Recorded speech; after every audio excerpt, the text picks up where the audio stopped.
노아는 방주를 지으라는 하나님의 말씀을 들은 후 120년 동안 믿음으로 방주를 지었습니다. 정말 그것은 놀라운 믿음이고 순종입니다. 여러분, 할 수 있는 것을 하는 건 누구든지 할 수 있습니다. 할 수 없는 것, 이해되지 않는 것, 상식으로 맞지 않는 것, 그럼에도 불구하고 하나님이 하라고 하시기 때문에 하는 것은 쉬운 일이 아닙니다. 많은 사람들이 비난을 합니다. 이해하지를 못합니다. 정신병자라고 말합니다. 그럼에도 불구하고 흔들리지 않고 한 길을 걸어갈 수 있다는 것, 그것이 믿음의 길입니다. 여러분, 왜 믿음이라고 말할까요? 왜 상식과 이성과 합리성이라고 말하지 않을까요? 여러분, 이성적인 것은 누구든지 합니다. 합리적인 것은 누구든지 합니다. 상식적인 것, 경험적인 것은 누구든지 합니다. 왜? 모든 사람이 다 이해하니까. 그러나 그것은 믿음이라고 말하지 않습니다. 믿음이라고 하는 것은 바라는 것들의 실상이요, 보이지 않는 증거요, 보지 못하고 듣지 못하고 만질 수 없지만 그것이 사실이라는 사실을 믿기 때문에, 하나님이 살아계신다는 사실과 하나님이 말씀해 주셨다는 그 사실을 믿기 때문에 그 길을 걸어가는 것이 믿음의 삶입니다. 나는 여러분들에게 믿음의 삶이라는 별명이 붙여지기를 바랍니다. 노아는 천신만고 끝에 수많은 비난 소리를 들으면서, 어쩌면 가장 큰 비난 소리는 자기 자신 안에 있었던 회의였을 것입니다. 내가 이런 일을 계속 해야 하는가? 처음에는 좋아서 옳아서 시작했지만 사람들의 비난 소리와 홍수가 내리는 기미는 전혀 보이지 않는 그런 기후 속에서 노아의 방주를 짓는다는 것은, 그것은 정말 고독한 작업이었을 것입니다. 7장 1절 시작하겠습니다. 7장 1절 시작. 여호와께서 노아에게 이르시되 너와 내 온 집은 방주로 들어가라. 내가 이 세대에 내 앞에서 의로움을 내가 보았노라. 하나님은 방주를 다 지은 노아에게 두 번째 말씀하십니다. 너는 내 가족을 이끌고 방주로 들어가라. 방주로 들어가라. 노아는 처음이나 끝이나 같은 신앙과 믿음을 가진 사람입니다. 대부분의 사람은 처음과 끝이 다릅니다. 처음은 다 잘합니다. 끝까지 가는 사람이 없습니다. 우리는 6장에서 노아에 대한 이런 얘기를 들었습니다. 노아는 의로운 사람이요, 당대의 완전한 사람이요, 하나님과 동행하는 사람이었더라. 그래서 하나님은 노아에게 방주 지으라고 말씀하신 것입니다. 7장 1절, 방주를 다 짓고 난 다음에 하나님이 노아에 대한 이런 평가를 하십니다. 노아는 내 앞에서 의로움을 내가 보았노라. 나도, 여러분도 나도 그런 말을 듣게 되기를 바랍니다. 너는 의롭다. 내 앞에서 내가 내 의로움, 그렇게 어렵고 힘들고 비난 소리가 있고 고통이 있을지라도 너는 변하지 않았다. 신실했다. 끝까지 믿음을 지켰다. 내 의로움을 내가 보았느니라. 하나님은 왜 노아와 그 가족들에게 방주로 들어가라고 명령을 하셨을까요? 물론 그 이유는 간단합니다. 이제 곧 물의 대심판이 오기 때문에, 대홍수가 일어나면 아무도 살아날 사람이 없기 때문에, 지구는 물바다, 죽음의 바다가 되기 때문에, 온 지구는 다 물로 덮이기 때문에 살아날 수 있는 유일한 방법은 방주하러 들어가는 것이기 때문일 것입니다. 방주는 피난처요, 방주는 구원의 배인 것입니다. 그래서 방주로 들어가라는 것입니다. 여러분, 방주라고 하는 것은 답답한 곳이 아니겠습니까? 밥 볼 수도 없고, 언제 심판이 끝날지도 모르는 그런 정말 기막힌 공간에 수십 마리의 동물들과 함께 지내야 하니 거기는 행복한 자리는 결코 아닐 것입니다. 그러나 하나님은 우리에게 방주로 들어가라고 하는 것처럼 이 험한 세상에서 당신이 구원받는 비결은 교회를 떠나지 말라는 것입니다. 하나님을 떠나지 말라는 것입니다. 하나님 안에서 사는 것은, 교회 안에서 사는 것은 어떨 때 보면 제한이 많고, 어떤 때는 답답한 일이 많고, 어떤 때는 고통스러운 일이 많지만 그것이 내가 살 길이다. 방주로 들어가라. 이렇게 말씀을 하셨습니다. 그러나 단순히 심판, 호수가 있기 때문에 방주로 들어가라는 뜻보다는 더 깊은 뜻이 이 말씀 속에 있습니다. 이것을 좀 알기 위해서는 6장 18절의 말씀을 읽을 필요가 있습니다. 6장 18절 시작. 그러나 너와는 내가 내 언약을 세우리니 내 아들들과 내 아내와 내 자보와 함께 그 방주에 들어가라. 여기서 중요한 단어가 하나 나옵니다. 그것은 언약이라는 단어입니다. 하나님이 심판 중에 노아에게 내가 너와 언약을 세우겠다고 약속을 하셨습니다. 그것은 너는 내가 구원할 것이다. 여러분, 심판이란 무엇입니까? 하나님이 다시 시작하는 방법입니다. 이제는 더 이상 둘 수가 없기 때문에 쓰레기가 더 이상, 구더기가 더 이상, 죄악이 더 이상 방치할 수가 없기 때문에 이것은 일단 정리해야 돼요. 정리하지 않으면 더 이상 갈 길이 없기 때문에 하나님은 정리하시기로 결정하신 것입니다. 이것이 심판이에요. 심판은 멸망을 하기 위해 주는 것이 아닙니다. 다시 시작하기 위해서 주는 것입니다. 따라서 심판에는 구원이 있습니다. 구원을 정말 주기 위하여 잘못된 것을 다 제거하는 것이죠. 하나님은 약속을 하셨습니다. 너와 내 가정은 내가 구원할 것이다. 구원하는 방법으로서 방주를 너는 만들고 그 방주 안에 들어가 있으면 구원을 받게 될 것이다. 여기서 굉장히 우리가 또 재미있는 사실 하나를 발견하게 됩니다. 그건 뭐냐면 심판은 영원하지 않다는 것입니다. 일정한 기간의 심판이 있습니다. 이것은 마치 부모가 자식을 야단칠 때 영원히 야단치지 않는 것과 똑같습니다. 화가 나서 자를 야단치지만 그건 몇 시간, 몇 분 이 정도 야단치지 하루 종일 야단치는 부모는 없습니다. 하나님께서 심판을 주실 때 일정한 시간을 주는데 그 시간 동안 안에 내가 방주에 들어서 이 심판을 피하라고 하는 것입니다. 내가 너 약속을 하겠다. 하나님은 약속을 하시는 분이십니다. 하나님의 특징은 무엇입니까? 신실하다는 것입니다.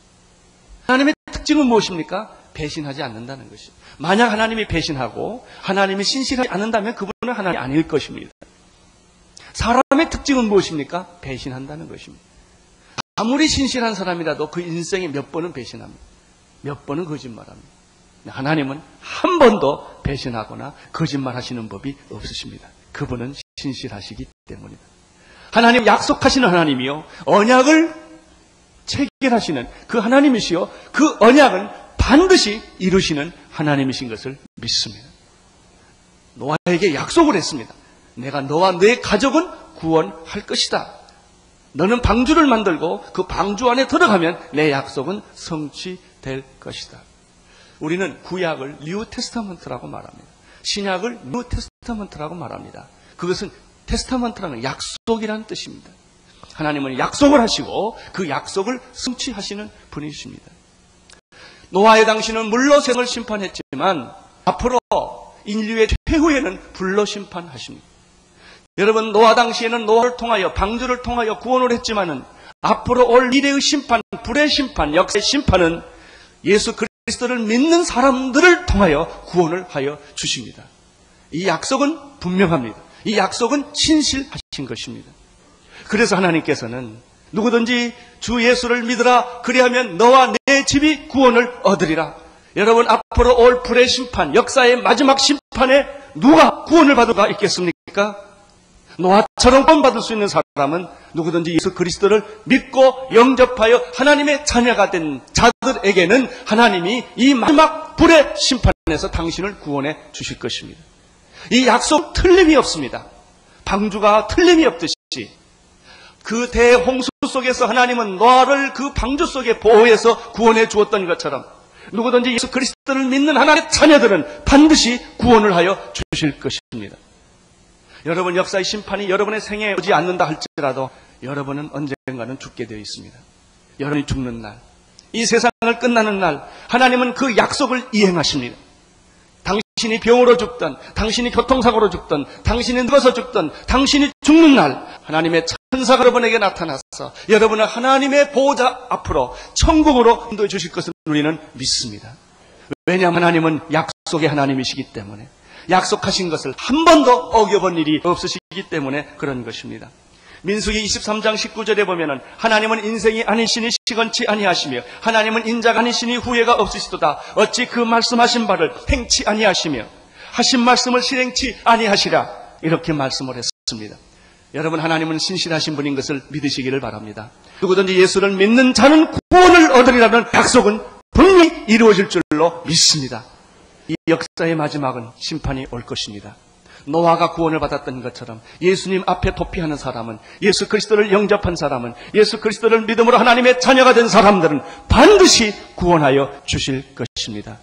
이것을 믿어야 하는 것, 이것을 신뢰하는 것, 그것이 바로 오늘 하나님께서 방주에 들어가라고 하신 뜻의 의미가 여기 있는 것입니다.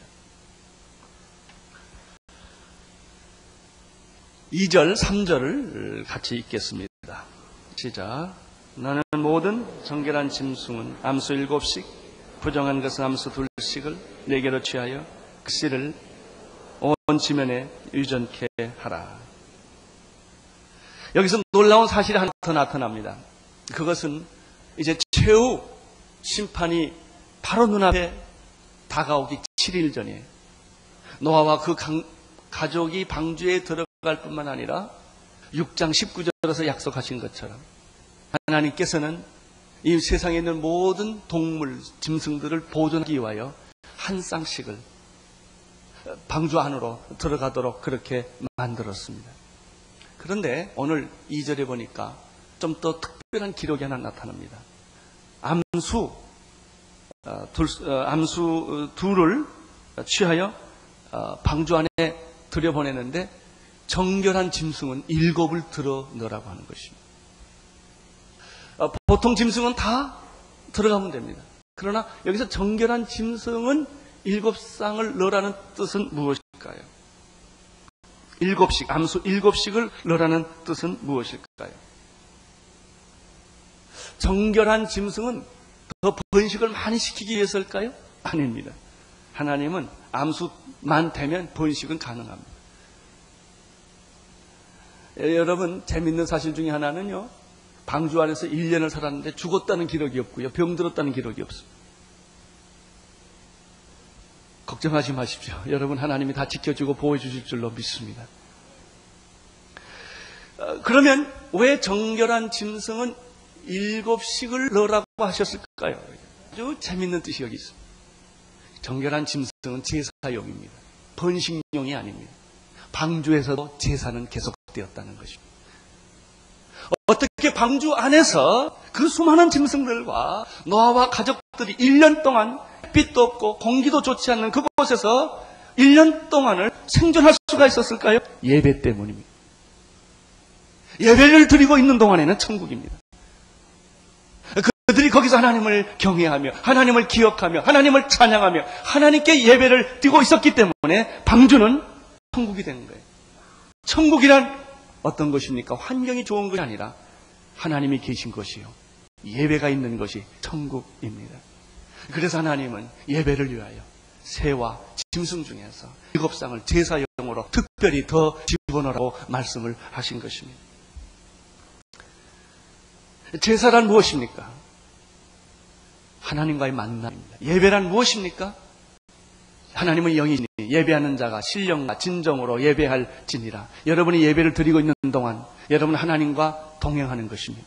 하나님과 만나는 것입니다. 하나님의 임 가운데 여러분이 들어가는 것입니다. 우리들의 인간의 일상적인 경험은 죄의 경험이에요.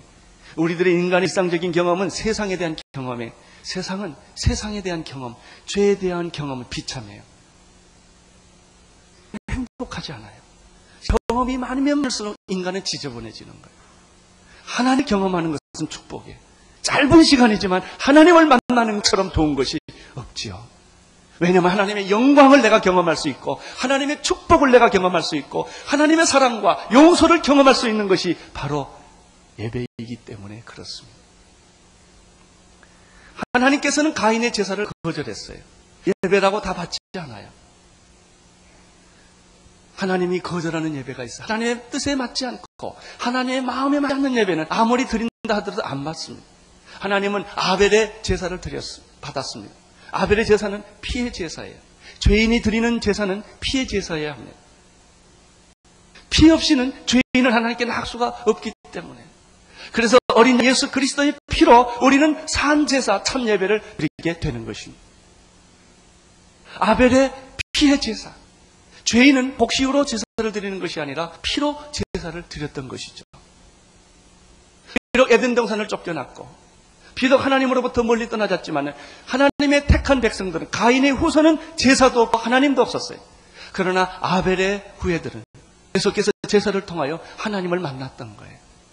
하나님과의 끈을 끊지 않았던 것입니다. 나는 여러분들이 타락할 수도 있고 죄를 질 수 있지만 하나님과의 끈은 끊지 마십시오. 이건 붙들고 있어야 돼요. 그래서 하나님께 계속해서 제사를 통하여 그들은 하나님께 예배를 드렸죠. 예배를 드리고 있는 동안은 그들은 하나님을 느낄 수 있었고, 예배를 드리고 있는 동안에는 그들은 하나님을 경험할 수가 있었고, 하나님의 위로와 약속을 받을 수가 있었던 것이죠. 이것이 오늘 여러분이 드리는 예배인 줄로 믿습니다. 이 예배는 너무나 중요한 것입니다. 여러분의 생명줄을 붙잡고 있는 것과 마찬가지이기 때문에 그런 것입니다. 아벨 이후에 노아 때까지 계속해서 이 피의 제사는 계속된 것입니다. 방주라고 하는 대심판, 물의 대심판이라는 특수한 상황이 생겼어요. 그래도 예배는 스톱되지 않는다는 뜻입니다. 6.25 때 피난 나왔던 그리스도인들이 많습니다. 그들도 그 가족 중에 하나입니다. 그들은 쌀과 먹을 것을 들고 피난 간 것이 아니라 성경책 하나를 들고 피난 나갔어요. 네, 피난 도중에서도 집이 없고 먹을 것이 없고 입을 것이 없지만 길거리에서 그들은 예배를 드렸기 때문에, 나는 여러분들이 예배 드리는 사람들이 되기를 바라며 예배 드리는 가족이 되기를 바랍니다. 교회 일주일에 한 번 들어와서 드리는 예배로 만족하지 마십시오. 매일 새벽마다 와서 제단을 쌓으면 제일 좋습니다. 그렇지 못하시는 분들은 여러분의 집에서 30분 정도라도 하나님과 매일 큐티를 하십시오. 여러분 가족들을 모아놓고 어린 아이 때부터 예배를 가르쳐야 되며 하나님의 말씀을 가르치는 그런 예배 공동체가 가족 공동체인 것입니다. 그래서 방주에서 그들은 예배를 드렸기 때문에, 피의 제사를 계속 드렸기 때문에, 비록 방주라고 하는 제한된 고통스러운 공간이었지만 그것을 천국으로 만들 수가 있었습니다. 예배를 드리면 그 자리가 천국이 됩니다. 예배를 드리면 그 자리가 하나님이 임재하는 자리로 변하게 되는 것입니다. 그래서 교회에 여러 가지 프로그램과 여러 가지 행사와 여러 가지 위원회와 여러 가지 프로그램들이 많지만 가장 중요한 것은 이 예배인 것입니다.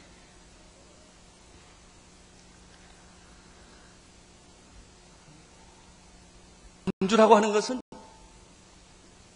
그렇게 행복한 곳이 아닙니다. 이 세상이 좋지 않습니까? 그러나 세상에서 살면 죽게 됩니다. 지금은 괜찮죠. 곧 죽게 됩니다. 여러분 교회에 오지 않고 세상에서만 계속 살면 여러분의 인생이 마지막 날 여러분은 구원이 없습니다. 여러분 세상에서 살다가 이제 곧 물의 심판이 올 때 방주에 들어가는 자만 사는 것처럼 세상은 좋지만 여기서 오래 살 것이 아니라는 사실을 아셔야 합니다. 방주는 답답한 곳입니다. 사람이 살기에 부적당한 곳입니다. 창문도 하나밖에 없고 수많은 짐승들과 함께 살아야 합니다. 여러분 방주 밖에는 죽음의 바다, 시체들이 떠 있는 곳입니다. 이 방주는 정치 없이 갑니다. 놋도 없고 돛도 없습니다. 그래서 자기 마음대로 속력을 내거나 스톱할 수가 없습니다. 이 방주의 특징은 키가 없습니다. 방주의 특징은 나침판이 없습니다. 또 하나 방주의 특징은 언제 이 방주의 신세를 면할지 모른다는 거예요. 이게 하나님이 1년만 참아라 이런 말을 안 하셨어요. 그냥 그 안에 들어가 살아야 돼. 마치 IMF 위기가 언제 날지 모르는 것처럼 상황에서 우리가 사업하는 거하고 똑같아요. 기가 막힌 거예요. 거기서 사는 게 방주의 생활이에요. 그러나 여러분 너무 답답하게 생각하지 마십시오. 그것이야말로 가장 큰 기적과 축복이 있는 것입니다. 그것이 교회와 같은데, 마치 이것은 그리스도인들이 이 세상에 살아가는 모습과 아주 비슷합니다. 방주에 있는 그 노아와 그 가족의 운명이란 이 세상에서 사는 그리스도인들의 운명과 같아요. 예수 믿고 교회 나오면요, 어떤 때는 좀 세상적으로 멋있게 살아가는 게 다 제한이 돼요. 한계가 있어요. 답답할 때가 많아요. 그러나 여러분이 믿음의 눈을 뜨고 다시 보면 그 자리가 천국이라는 사실을 여러분은 알게 될 것입니다. 방주 안에서 살아가는 유일한 방법은 무엇입니까? 하나님을 신뢰하는 것 외에는 없습니다. 만약에 하나님을 믿거나 신뢰하지 않는다, 미쳐버릴 것입니다. 왜? 배가 지금 어디로 가는지 알도 못하고 밖을 내다볼 수도 없고 이 고난은 어디 끝날지 전혀 예측할 수가 없기 때문에 그런 것입니다. 여러분이 방주를 보면 인생의 모습을 그대로 보여주고 있습니다. 사람들은 자기가 자기 인생을 다 항해하는 것 같아요. 그러나 그렇지 않습니다. 내가 인생을 살아가지 못합니다. 인생의 주인공은 나 같아요. 그러나 나라고 생각하고 열심히 살고 사업을 하고 공부를 하고 결혼하고 아기 낳고 시집가고 장가 다 가봤지만 여러분의 인생의 결론은 뭐예요? 내 인생은 내 것이 아니라는 거예요. 내가 똑똑하고 잘나서 다 내 길을 가는 것 같아도 결국 가보면 벽이에요. 우리는 병에 들게 돼요. 세상 만사 내 뜻대로 되지 않아요. 사업도 공부도 다 자기 뜻대로 안 돼요. 어떻게 보면 내가 누구의 의견인가 이렇게 진 사람처럼 살아온 거예요. 그러면서도 내가 살았다고 생각을 해요. 인생은 실존주의자들이 말하는 것처럼 회로도 통로도 출구도 없는 일종의 벽이에요. 절망이에요. 허물을 깨달은 게 정말 인생의 본질을 잘 깨달은 거예요.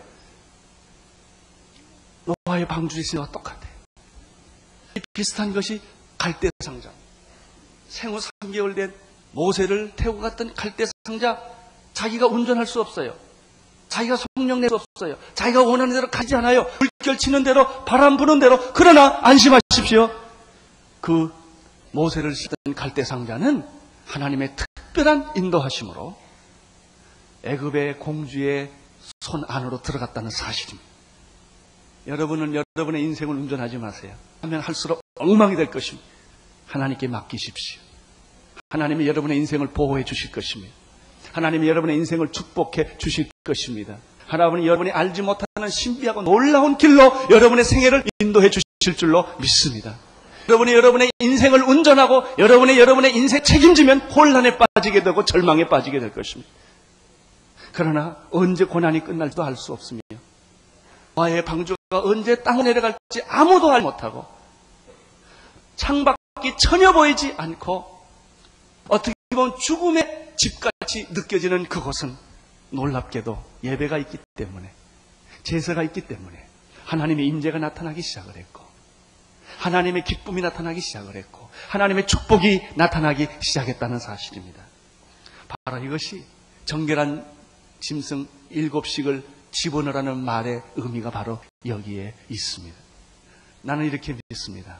노아의 방주는 결코 불행한 장소가 아니었다. 여러분의 불행과 행복은 환경에 있지 않습니다. 누구와 함께 있느냐가 불행과 행복을 결정하는 것입니다.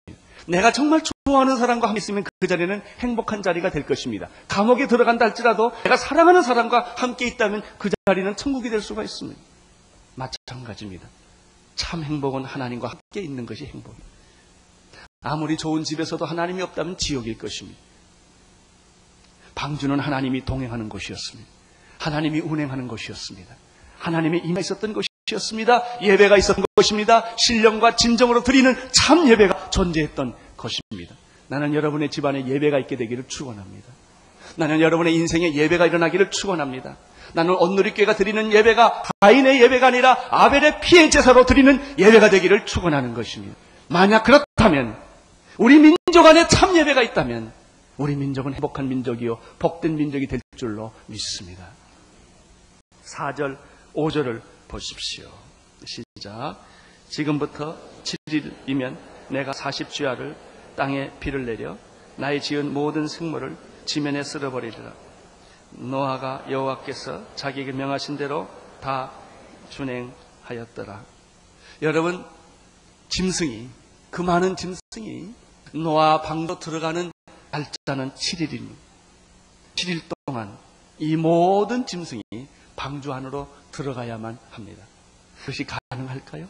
그렇게 많은 짐승들이 어떻게 7일 안에 그 방주 안에 다 들어갈 수가 있을까요? 4절에 보면은 7일 동안이라는 말이 나옵니다. 기적의 7일입니다. 나는 여러분에게도 기적의 7일이 일어나기를 바랍니다. 5절에 보면은 노아가 여호와께서 자기에게 명하신 대로 다 준행하였다라는 말을 들어보면 하나님께서 명령하신 그것이 다 이루어졌다는 뜻입니다. 저는 가끔 이런 생각을 합니다. 아니, 그 많은 동물들을 어떻게 노아의 방주에 다 집어넣을 수가 있었을까? 세상 사람들은 자연 법칙에 의하여 사고를 합니다. 이성과 합리성에 의하여 사고를 합니다. 이 자연 법칙의 이 원리에 따르면 이것은 불가능합니다. 그러나 여러분, 개미떼를 보신 일이 있습니까? 개미떼가 줄을 지어 갑니다. 기러기떼를 본 일이 있습니까? 하늘에 나는 새가 약속이라 한 듯이 같이 갑니다. 벌떼를 본 일이 있습니까? 꿀을 먹기 위하여 꽃을 찾아갔던 벌은 그 자리로 돌아옵니다. 여러분, 하나님께서 모든 동물들에게 명령하신 것입니다. 저는 가끔 그런 생각을 합니다. 둘씩 들어오라고 그랬는데 세 마리가 오면 어떡할까? 한 마리 내볼 수도 없고. 만약에 노아가 동물을 잡으러 다녔더라면 이게 가능했겠냐, 이게. 한 놈 잡아오면 한 놈 도망가고. 우리 인간하고 똑같거든. 또 한 놈 잡아오면 또 한 마리가 또 도망가고. 두 마리 붙여놓으면 싸울 것이고. 이걸 어떻게 할 거예요? 그러나 재밌는 말은 8장 1절에 아주 재밌는 표현이 하나 나옵니다. 시작. 하나님이 노아와 그와 함께하는 방주에 있는 모든 들짐승과 육축을 뭐 하심에? 권념하심에. 이 권념한다는 뜻은 기억한다는 뜻이에요. 생각해준다는 거예요. 관리한다는 거예요. 보호한다는 것이지요. 통치한다는 뜻이에요. 하나님이 노아뿐만 아니라 그 배 안에 있는 모든 동물들에게 하나님은 직접 간섭하셨다는 것입니다. 그렇기 때문에 노아가 동물을 찾으러 간 게 아니라 동물들이 노아 앞으로 둘씩 짝을 지어서 질서 있게 개미떼같이 나왔다는 거예요. 이렇게. 그래서 모든 동물들이 갈등 없이 배에 들어가는 시간이 7일이라는 거예요. 그러면 갈등할 게 없어요. 저는 만약에 동물도 잡아왔다 하더라도 몸집이 큰 놈, 무게가 많은 거, 뭐 여러 종류가 있을 텐데 무게가 많은 1층으로 다 간다든지 한쪽으로 몰리면 어떡하겠어요? 하나님께서 다 알아서 무게나 크기나 전부 성격에 따라서 그 배 하나하나에 모든 칸에 이 동물들이 자연스럽게 들어가게 다 만들어 주셨다는 것입니다. 여러분, 노아는 땀을 뻘뻘 흘리는 것이 아니라 할렐루야만 했을 거예요. 할렐루야, 할렐루야, 할렐루야. 예, 바로 이것이 노아가 방주에서 살았던 삶의 기적의 시작이었어요. 나는 모든 동물들이 이 방 안으로 다 자기가 알아서 이렇게 들어가서 음식을 먹고 난 다음에 거기는 햇빛이 없어요. 거기는 공기 유통이 잘 안 돼요. 거기는 온도가 좀 아마 추웠을 것입니다. 공기가 나쁘고 산소가 부족하고 빛이 없고 온도가 떨어지면 동물은 동면을 합니다. 그 칸으로 다 들어가자마자 하품을 한번 하고 기지개를 한번 치고 그 다음에 눈이 스물스물 감기더니 턱 찬 거예요. 1년 동안. 그래서 먹을 것도 없고 쌀 것도 없어요. 아무 문제가 없어요. 이게 은혜의 삶. 이게 영적 삶이에요. 여러분, 이 세상에서 여러분이 월급 받고 세상에서 살아가는 거 얼마나 힘들어요. 사업하는 거 얼마나 힘들어요. 여러분, 내가 율법적으로 살면 살수록 힘든 거예요. 병이 들지요. 병원에 가야지요. 결혼시켜야지요. 결혼해서 제대로 살아주면 또 얼마나 좋겠어요. 제대로 못 살지요. 그거 달래줘야죠. 죽을 때까지 인생은 고난의 연속이에요. 여러분이 살면, 여러분이 인생의 주인이 되면, 여러분이 인생의 항해사가 되면, 여러분이 잘 갈 것 같아도, 남보다 더 훌륭한 것 같아도 고난과 고통과 고통이 죽을 때까지 계속돼요. 이건. 아무리 돈을 벌어봐도 다 사라져요. 남의 사기쳐서 번 돈은 다 사기당해서 나가는 거예요. 아무것도 없는 거예요. 하나님이 여러분을 권념하시고 여러분의 가족을 지켜주시고 여러분의 기업을 지켜주시면 이렇게 놀라운 축복의 삶이 노아의 방에 있었던 것처럼 그렇게 복잡한 것이 아니라는 것입니다. 저는 이런 경험을 우리 온누리교회에서 해요. 우리 온누리교회 교인들이 요즘 많아졌어요. 그렇지만 내 마음은 우리 온누리교회는 한 100명 정도 모인다. 이런 마음밖에 없어요. 여러분, 교회가 편안하면 10,000명이 모여도 100명처럼 느껴져요. 그러나 싸우면 100명도 10,000명처럼 느껴져요. 복잡하면. 가정도 마찬가지입니다. 가정이 싸우면요, 이 가정이 얼마나 무거운 짐인지 몰라요. 그러나 가정이 편안하면 천국 같아요. 이렇게 목회하면 10만 명도 할 것 같아요. 아무 문제가 없어요. 사람 많고 교인 많은 게 전혀 문제가 되지 않아요. 만약 여러분들을 여러분 당신은 이거 하시오, 당신은 이거 이렇게 시켰더라면 아마 내가 간을 한번 또 다쳤을 거예요. 제가 어저께 교회 와서 보니까 아버지 학교를 해요. 근데 지하 2층 콘서트홀을 하더라고요. 이게 왜 여기서 하느냐고. 한동홀이나 도란노에서 하지 그랬더니, 아니 목사님 뭘 모르시네요. 토요일 날은 방이 없어요. 저에게 빈 공간 하나도 없어요. 월, 화, 수, 목, 금, 토 우리 교회는 하루 종일 돌아다닙니다. 여러분, 이걸 너는 환동홀에서 해라, 너는 두란노를, 이건 내가 다 시켰더라면 어떻게 하겠어요? 알아서 성령을 받은 사람들이 다 알아서 너는 이 방에 가고 나는 저 방에 가고 청소를 하고 안내를 하고 봉사를 하니까 아무리 사람이 많아도 문제가 없어요. 이게 노아의 방주였다는 것이죠. 여러분, 아버지가 핏대를 세우고 소리를 지르야 가정이 겨우 조용해지는 가정이 있을 수도 있고요. 어떤 집안에는 아무 소리도 안 지르는데 물 흐르듯이 만사가 잘 되는 수가 있어요. 이 방주였어요. 방주는 은혜의 장소였어요. 축복의 장소였어요. 환경이 중요하지 않았어요. 나쁜 환경, 어려운 환경이 아무리 있을지라도, 창밖을 1년 동안 내다보지 못할지라도 그것은 천국이 되었음을 나는 믿습니다. 예배가 있었기 때문에, 하나님의 권념이 있었기 때문에, 하나님의 인도함이 있었기 때문에 모든 방주들은 동물들은 찬양했을지도 몰라요. 예배를 드리는 동안. 나는 하나님께서 여러분의 가정을 권념해 주시기를 바라는 것입니다. 여러분의 자녀들을 여러분이 키우는 것은 불가능한 일입니다. 하나님이 여러분의 자녀를 키워주시면 교회를 가자고 그렇게 끌고 와도 안 오던 자녀가, 그래서 아버지 옆에 찡그리고 앉아있다가 졸다가 갈 수도 있지만, 돌보지 않아도 새벽부터 나와서 눈물을 흘리고 은혜 받는 자녀가 있을 수가 있는 거예요. 그때는 아무 걱정이 없어요. 이것이 노아의 방주의 삶이에요. 이 방주의 삶이 여러분의 삶이 되기를 축원하는 것입니다. 여러분, 노아가 동물을 잡아오지 않았다는 것입니다. 동물들이 노아 앞으로 스스로 나왔다는 것입니다. 돈을 쫓아다니지 마세요. 돈은 잡힐 것 같으면서 안 잡히는 게 돈입니다. 돈이 여러분을 찾아오게 만드세요. 동물들이 노아에게 찾아왔듯이 여러분 돈을 쫓아다니는 것이 아니라, 여러분 돈이 여러분을 쫓아오고 사업이 여러분을 쫓아오고 축복이 여러분을 쫓아와요. 여자를 쫓아다니면 얼마나 힘들어요. 여자가 날 쫓아와야지. 다 마찬가지예요. 이것이 노아의 삶이에요. 은혜의 삶이에요. 축복의 삶인 거예요. 내가 하는 것은 모든 게 다 힘이 듭니다. 하나님이 하신 것은 모든 게 다 쉽습니다. 그리고 차고 넘치는 줄로 믿습니다. 내 잔이 넘치나이다. 넉넉히 이기리로다. 할렐루야. 그래서 하나님은 노아에게 방주로 들어가라고 말씀하셨습니다. 여러분, 오늘 현대의 방주는 바로 주님께서 피로 값주고 산 이 교회입니다. 동부이천동에 여기에 빨간 벽돌로 된 이 교회, 이것이 별 볼 일 없는 것 같지만 여기에 와서 눈물을 흘리고 기도를 하고 찬송을 부르고 봉사를 하고 기쁨을 누리는, 그리고 샘을 얻고 세상을 다시 떠나가는 거예요. 이거 교회예요. 이게 하나님의 집이에요. 이게 은혜의 삶이에요. 이상하게 은혜의 삶은 주는 거예요. 자꾸 주는데 하나님은 더 주세요. 세상의 삶은 빼앗는 거예요.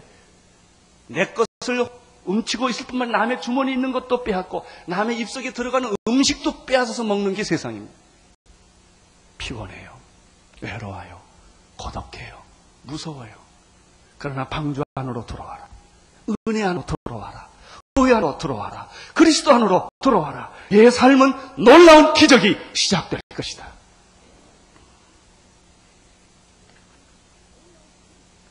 이제 7절부터 6절부터 보겠습니다. 6절부터 9절까지 보겠습니다. 시작.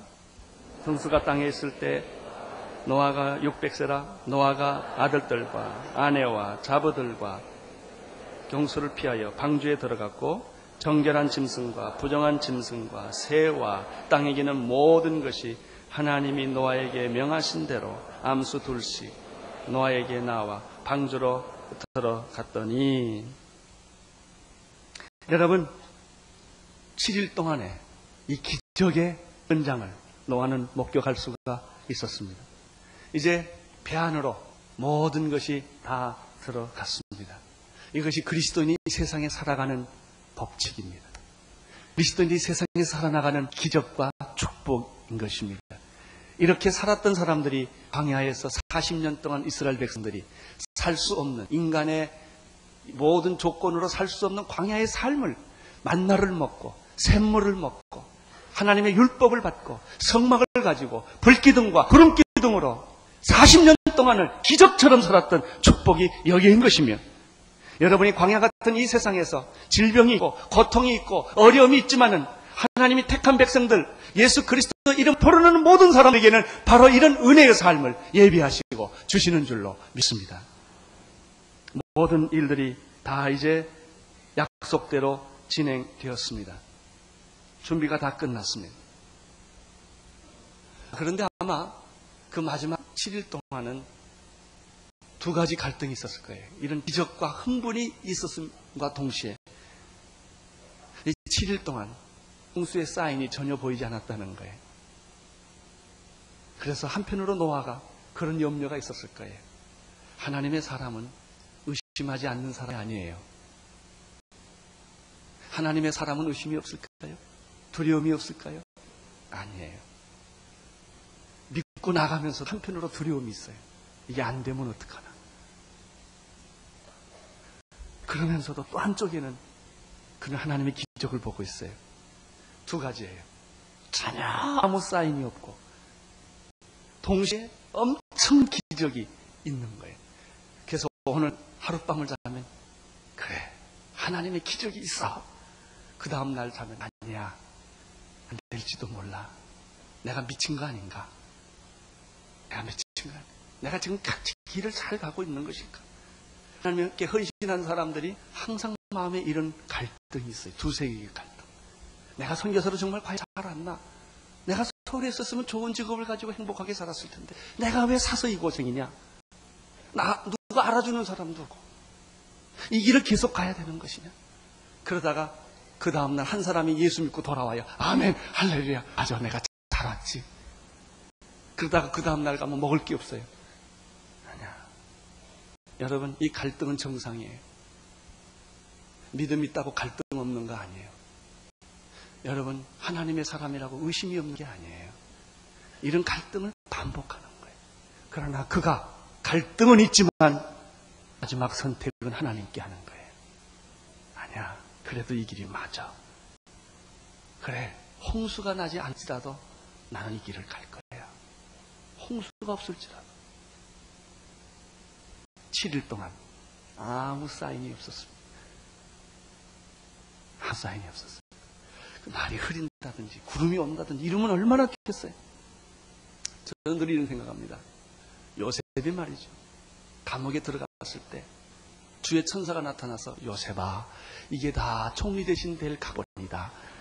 이렇게 한마디만 해줬어도 아멘, 아멘, 이랬을 거 아니겠습니까? 그 말이 없다는 겁니다.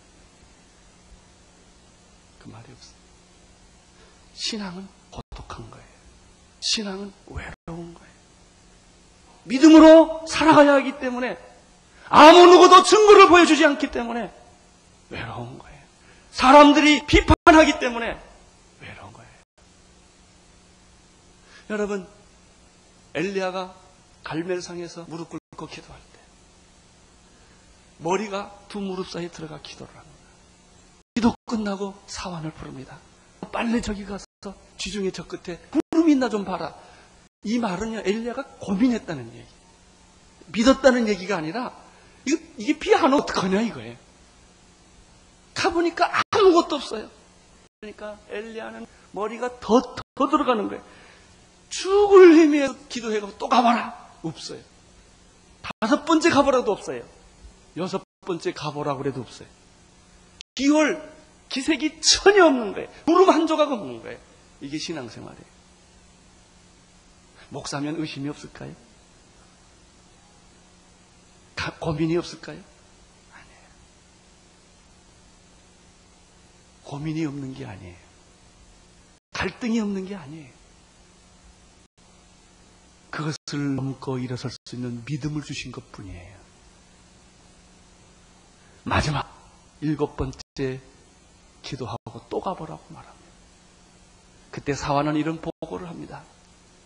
엘리야여, 저 끝에 손바닥만한 구름이 떴습니다. 그 손바닥만한 구름은 3년 반 동안 비 오지 않았던 그곳에 폭우를 내리는 사인이었던 거예요. 할렐루야. 이것이 믿음입니다. 여리고성을 13바퀴 돌아도 그때 말이죠. 천둥이 좀 치고 벽돌이 한두 장 떨어지면 얼마나 좋을까요? 그런 거 기대하지 마세요. 사막을 걷는 것 같고 모래를 씹는 것 같고 그러면서도 그 길을 가는 게 믿음이에요. 10절 읽어주십시오. 7일 후에 홍수가 땅에 덮이니 할렐루야. 하루아침에 한순간에 하늘이 먹구름이 쌓이기 시작하는 거예요. 기적은 오기 시작합니다. 나는 이러한 삶이 여러분의 삶이 되기를 축원하는 것입니다. 결국 인생은 믿음의 싸움이에요. 합리적으로 가느냐, 상식적으로 가느냐, 자연 법칙으로 가느냐, 하나님과 함께 고독하고 외롭지만 믿음의 삶을 계속 살아가는 것입니다. 노아가 600세 되던 11절 해 2월 곧 그 달 17일. 여러분 이렇게 날짜가 구체적으로 쓰여진 것을 보면 이게 역사적 사실이라는 거예요. 옛날 옛적에 이르지 않았어요. 날짜까지, 시까지 구체적으로 다 기록하고 있는 거예요. 왜 사람들은 노아의 방주를 신화라고 말할까요?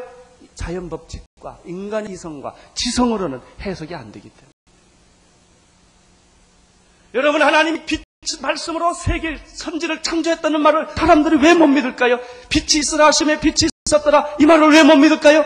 인간은 자기의 지성과 지식과 합리성과 자연 법칙과 상식으로만 그것을 해석하기 때문에 인간이 어떻게 하나님을 해석할 수가 있겠어요? 하나님이 하신 일을 어찌 인간이 이해할 수가 있겠어요? 드디어 7일 후에 비가 와가는 것입니다.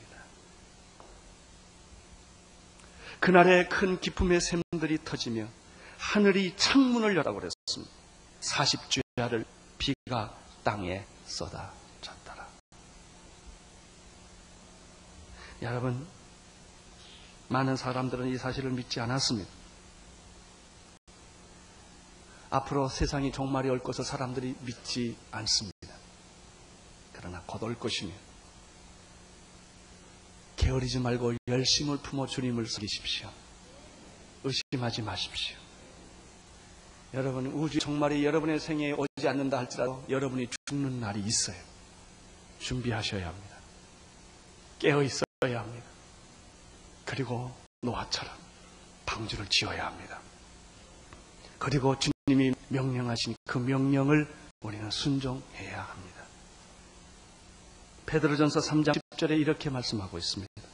그러나 주의 날이 도적같이 오리니 그날에는 하늘이 큰 소리로 떠나가고 체질이 뜨거운 불에 풀어지고 땅과 그 중에 있는 모든 일이 드러나리로다. 사랑하는 성도 여러분, 하나님을 떠나지 마십시오. 교회를 떠나지 마십시오. 생명줄을 놓치지 마십시오. 그리고 준비하십시오. 자나 깨나 하나님 중심으로 사십시오. 기도하겠습니다. 하나님 아버지, 우리의 어리석고 방자 생각을 다 버리게 하시고 믿음으로 갔다가 흔들리고 의심하고 갈등하는 그 어리석음에 빠지지 않게 하시고 끝까지 신실하신 하나님을 신뢰하게 하시고 하나님의 기적을 목격하게 하여 주옵소서. 예수님 이름으로